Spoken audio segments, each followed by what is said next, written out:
What's the big takeaway for you? The big takeaway is, of course, OpenAI is in code red, right? They acknowledge they have the competition from companies like Google. But Sam's vision is not to play on Google's field, right? Google is basically taking AI and putting it into every one of its product surfaces, search and Gmail, Maps, YouTube.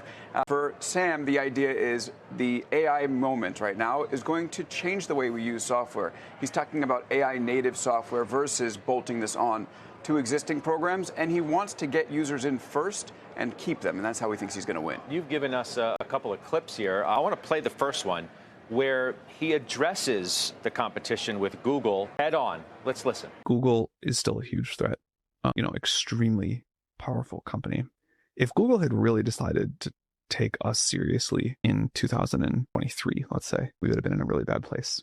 I think they would have just been able to smash us. Okay, so it's interesting that he says that, because last week, he was on the network with the interview with David Faber and Bob Iger, in which he says of Gemini 3 that it hasn't impacted our metrics as much as we had feared. That's his perspective.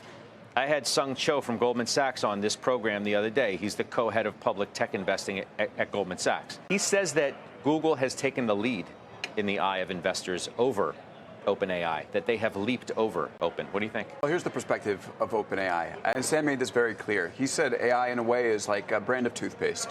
Most people pick a brand of toothpaste and they just stick with it. They just go to the supermarket and they buy it every time and they don't think about it.